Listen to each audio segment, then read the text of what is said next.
প্রিয় শিক্ষার্থীবৃন্দ, সবাইকে স্বাগতম জানাচ্ছি রিডাক্সের এই ভিডিও টিউটোরিয়ালে। গত লেকচারের ভিডিও টিউটোরিয়ালে আমি আপনাদের ধারণা দিয়েছিলাম রিডাক্স কি, এটি কেন প্রয়োজন, রিডাক্সের কি প্রিন্সিপালগুলো সম্পর্কে।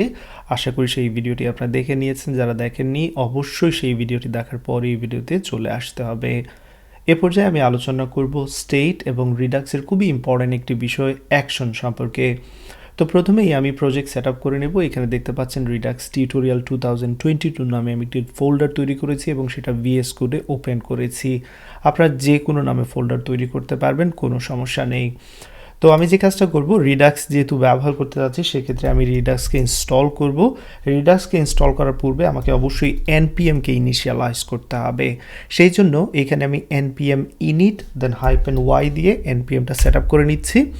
সব কিছু ঠিকঠাক থাকলে এখানে প্যাকেজ.json ফাইলটা চলে আসবে, যেটা মোস্ট ইম্পর্টেন্ট। তো এখানে আমি যে কাজটা করব, আমার কোড লেখার জন্য index.js ফাইলটা নিচ্ছি। প্যাকেজ.json এই মুহূর্তে কি আছে এখানে আপনারা দেখতে পাচ্ছেন, মেইন index.js। এখানে হাবিজাবি অনেক কিছু আছে, এই মুহূর্তে না বুঝলেও কোনো সমস্যা নেই। এবার যেমনটা বলেছিলাম আমরা রিডাক্সকে ইনস্টল করব, সেই জন্য npm install and then redux, that's it. এতটুকু কাজ করতে হবে। তো এখানে ইনস্টল হওয়ার পর এই রিডাক্স প্যাকেজটি ডেফিনেটলি আমাদের এই প্যাকেজ.json-এ ডিপেন্ডেন্সি হিসেবে অ্যাড করা হয়ে যাবে, দেখতে পাচ্ছেন। তার মানে আমার এই প্রজেক্টটি এবার রিডাক্সের উপর নির্ভরশীল।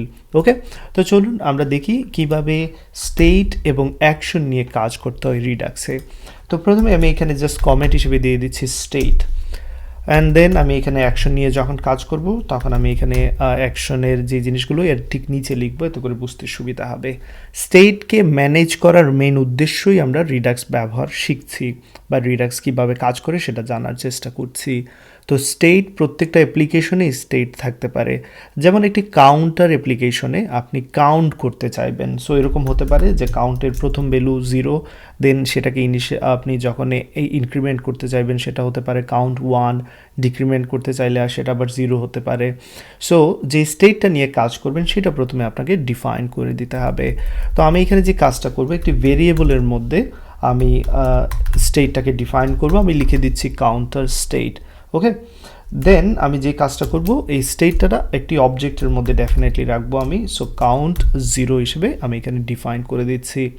তো যেহেতু এটা আমার শুরুর দিকের স্টেট, একেবারে প্রথম দিকে ইনিশিয়াল ভ্যালু, সেই জন্য আমি সামনের দিকে এরকম ইনিশিয়াল কাউন্টার স্টেট দিয়ে দিচ্ছি, এতে করে আমার বুঝতে সুবিধা হবে। তাহলে আশা করি কিভাবে স্টেট ডিফাইন করতে হয় সেটা ডেফিনেটলি আপনারা এখান থেকে বুঝতে পেরেছেন। তো আপনার অ্যাপ্লিকেশনে যে যে স্টেটগুলো নিয়ে আপনি কাজ করতে যাচ্ছেন এখানে আপনি ডিফাইন করতে পারেন। এরকম হতে পারে আমি হয়তো বা ইউজার্স থাকতে পারে, ইউজার স্টেট নিয়ে কাজ করার প্রয়োজন হতে পারে।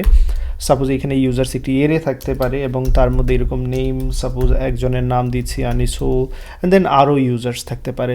সো ইনিশিয়ালি যে স্টেটগুলো আপনার প্রয়োজন সেগুলো একটি ভেরিয়েবলের মধ্যে স্টোর করে রাখা বেটার। ফাইন, তো আমি এখানে সিম্পলিফাই করার জন্য আমি এখান থেকে এটা সরিয়ে দিচ্ছি। অ্যান্ড দেন আপনাদের বোঝানোর জন্য যে কাজটা করতে পারি, আমি এখানে আরেকটি স্টেট নিতে পারি। আমি এখানে ইউজার্স দিতে পারি, ইউজার্স স্টেট।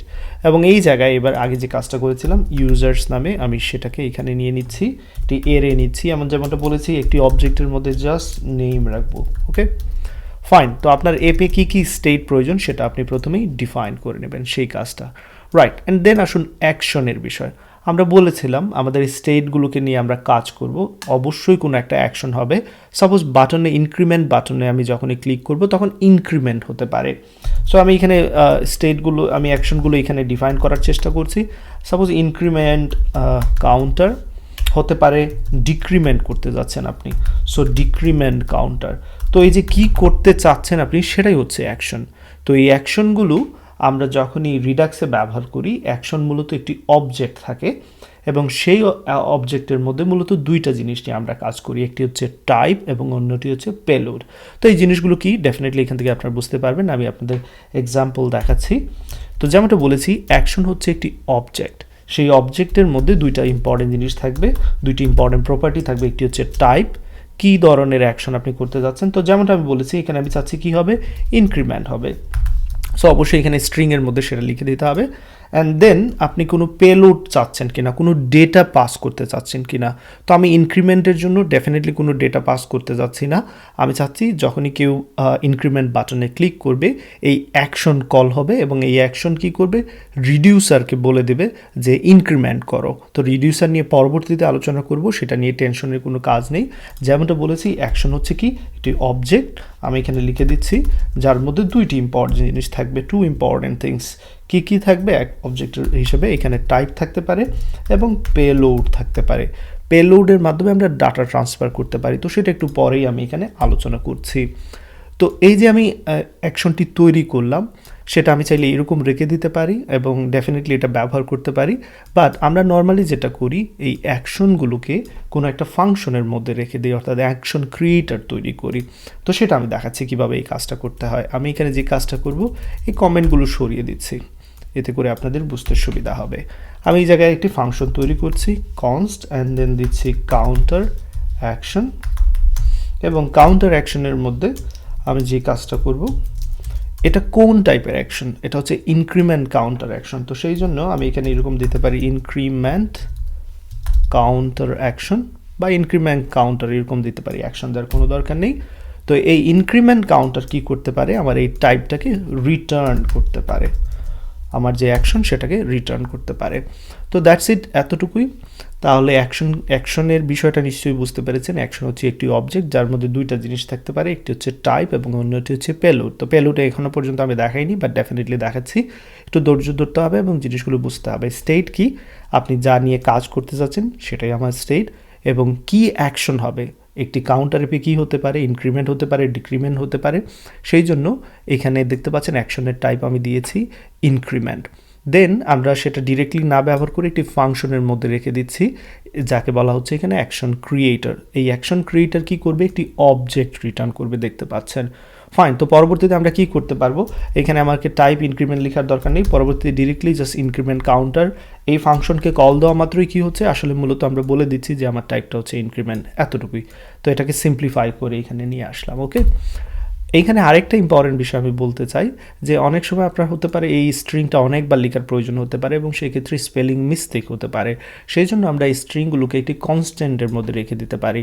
তো সেই কাজটা আমি এখানে করছি, এখানে উপরের দিকে চলে যাচ্ছি, লক্ষ্য রাখবেন। এইখানে আমি এখানে ডিফাইনিং কনস্ট্যান্ট দিচ্ছি, কনস্ট্যান্টস, অ্যান্ড দেন এরকম করতে পারি কনস্ট ইনক্রিমেন্ট। আমি স্ট্রিংটাকে এখানে ডিফাইন করে দিতে পারি ইনক্রিমেন্ট, অ্যান্ড দেন চাইলে আমি যে কাজটা করতে পারি, এবার এইখানে আমি এই টাইপ ইনক্রিমেন্টের পরিবর্তে ডিরেক্টলি কনস্ট্যান্টটাকে ব্যবহার করতে পারি, এতে করে স্পেলিং মিস্টেক করার কোনো সুযোগ নেই। ফাইন, এটা একটা গুড প্র্যাকটিস। এবার আসুন যদি ডিক্রিমেন্ট করতে চাই, সেক্ষেত্রে আমি জাস্ট কপি পেস্ট করতে পারি, এখানে বলে দিতে পারি decrement counter. Okay, and decrement কাউন্টারের ক্ষেত্রে আমার নতুন আরেকটা এখানে টাইপ দিতে হবে, সেই জন্য আমি এই জায়গায় একটু পরিবর্তন করছি, আমি এখানে আরেকটি কনস্ট্যান্ট তৈরি করে নিচ্ছি এবং এখানে বলে দিচ্ছি কি হবে, ডিক্রিমেন্ট। That's it. এবার এই জায়গায় আমাকে টাইপ হিসেবে বলে দিতে হবে এটা ডিক্রিমেন্ট। তো আমরা শিখে নিলাম স্টেট কিভাবে তৈরি করতে হয়, আমরা শিখে নিলাম অ্যাকশন কিভাবে ক্রিয়েট করতে হয় অ্যাকশন ক্রিয়েটারের মাধ্যমে। আশা করি এতটুকু বিষয় নিশ্চয়ই আপনারা বুঝতে পেরেছেন। তো এবার আমি পেলোডের বিষয়টা আসি। পেলোডের বিষয়ে অবশ্যই বিস্তারিত পরবর্তীতে আলোচনা করব, এই মুহূর্তে এত টেনশন নেই, বাট তারপরও এখানে পেলোডের ব্যবহারটা দেখাতে যাচ্ছি। যেমনটা আমি বলেছি, অ্যাকশনের মধ্যে দুইটা জিনিস থাকবে, টাইপ এবং পেলোড। সাপোজ আপনি ইউজার্স যে স্টেটটা নিয়েছে সেইখানে নতুন ইউজার অ্যাড করতে পারেন, তাহলে অ্যাড ইউজার হচ্ছে একটি অ্যাকশন। তো অ্যাড ইউজার যখনই অ্যাকশন হবে তখন হয়তো বা ইউজারের ডাটা তো ডেফিনেটলি আসবে, নতুন ইউজারের ডাটা না আসলে আপনি অ্যাড কীভাবে করবেন ইউজারকে, তো সেই ক্ষেত্রে পেলোডের প্রয়োজন হবে। তার একটি এক্সাম্পল এখানে আমি দেখাচ্ছি। সাপোজ আমি এখানে এটা কপি পেস্ট করে নিচের দিকে নিয়ে আসলাম, আরেকটি অ্যাকশন ক্রিয়েটার তৈরি করতে যাচ্ছি যেটা ইউজারের জন্য। তো এখানে দিচ্ছি অ্যাড ইউজার, এখান থেকে আমি এটা সরিয়ে নিচ্ছি, ফাইন। অ্যান্ড দেন এবার টাইপ হিসেবে আমি দিতে পারি এখানে অ্যাড ইউজার।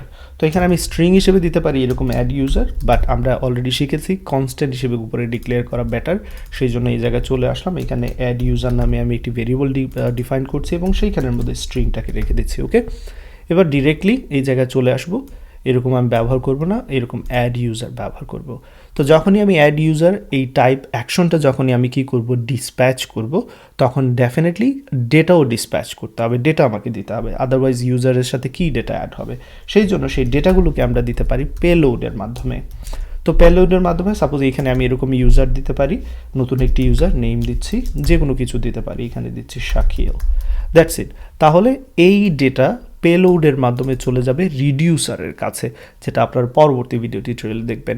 আবার এরকমও হতে পারে আপনি চাইলে এইখানেও ইউজার পাস করতে পারবেন এবং সেই ক্ষেত্রে এইখানে ইউজারটা লিখে দিতে পারবেন। যদি আপনি পরবর্তীতে অ্যাড ইউজার এই ফাংশনটাকে কল দেন, সেক্ষেত্রে ইউজার এরকম ডিফাইন করে দিতে পারেন। তো আমি আপাতত এটা যেরকম আছে সেরকমই রেখে দিতে চাচ্ছি।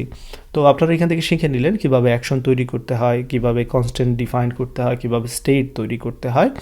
তো অ্যাকশনের আইডিয়াটা ক্লিয়ার, আশা করি অ্যাকশন কী করে। অ্যাকশন আমরা যে কাজটা করতে যাচ্ছি সেটাই হচ্ছে অ্যাকশন। অ্যাকশন একটি অবজেক্ট যেখানে দুইটি ইম্পর্টেন্ট জিনিস থাকতে পারে, একটি হচ্ছে টাইপ যেটা মাস্ট থাকা লাগবে, পেলোড হচ্ছে যদি আপনি কোনো ডাটা পাস করতে চান রিডিউসারে, সেক্ষেত্রে পেলোড আপনি ব্যবহার করতে পারেন। তাহলে সোফার কাজ কিভাবে করছে লক্ষ্য রাখবেন, আমাদের স্টেট প্রয়োজন। আমি এখানে স্টেপ বাই স্টেপ যদি লিখে দিই, আমাদের অ্যাপে ডেফিনেটলি স্টেট থাকবে, সেটাকে আমরা মেনটেন করার জন্যই তো আমরা রিডাক্স শিখতেছি, তাই না? সো স্টেট থাকবে। সেকেন্ড, সেই স্টেটে আমরা কি করতে পারি, আমরা যখনই ভিউ থাকে কোনো একটা ভিউর মধ্যে স্ক্রিনে সাপোজ ইনক্রিমেন্ট ডিক্রিমেন্ট এরকম রয়েছে, যখনই ইনক্রিমেন্ট বাটনে ক্লিক করব তখন কি হবে, ডিসপ্যাচ হবে অ্যাকশন। অ্যাকশন, এই যে অ্যাকশন কথাটা আসছে, কোনো একটা অ্যাকশন আমরা কাজ করতে যাচ্ছি, তাই না? কোনো একটা অ্যাকশন করতে যাচ্ছি, সেটা হতে পারে ইনক্রিমেন্ট, সেটা হতে পারে ডিক্রিমেন্ট। তো সেই জন্য অ্যাকশন তৈরি করতে হবে, যেটা আমরা শিখে নিয়েছি এই ভিডিওতে কীভাবে অ্যাকশন তৈরি করতে হয়, অ্যাকশনের কী কী থাকে সেটা আমরা অলরেডি জেনে নিয়েছি। দেন সেই অ্যাকশনের টাইপের উপর বেস করে রিডিউসার কাজ করবে, রিডিউসার কোনো একটা স্টেটকে আপডেট করবে। সো রিডিউসার কীভাবে কাজ করবে, রিডিউসার কাজ করবে বেসড অন অ্যাকশন টাইপ। এখন আপনি যখনই বলবেন যে অ্যাড ইউজার, রিডিউসার দেখবে যে এটা অ্যাড ইউজার টাইপ কিনা, অ্যাড ইউজার টাইপ হলে সে একটা কাজ করবে। সাপোজ আপনি বলে দিলেন অ্যাকশন হচ্ছে রিমুভ ইউজার, তাহলে রিডিউসার চেক করবে যে টাইপ কি, সেটা যদি রিমুভ ইউজার হয় সেই অনুপাতে কাজ করবে।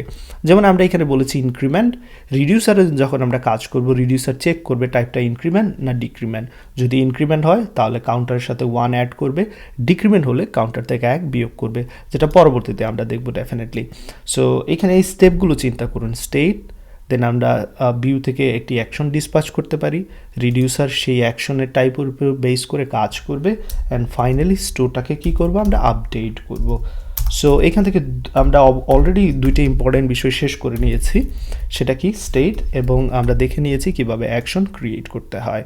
পরবর্তী ভিডিও টিউটোরিয়ালে আমি আলোচনা করব রিডিউসার সম্পর্কে। আশা করি সেই ভিডিও থেকে রিডিউসারের কাজটা আপনারা বুঝতে পারবেন। তো চলুন দেখে নিই কীভাবে রিডিউসার নিয়ে কাজ করতে হয়।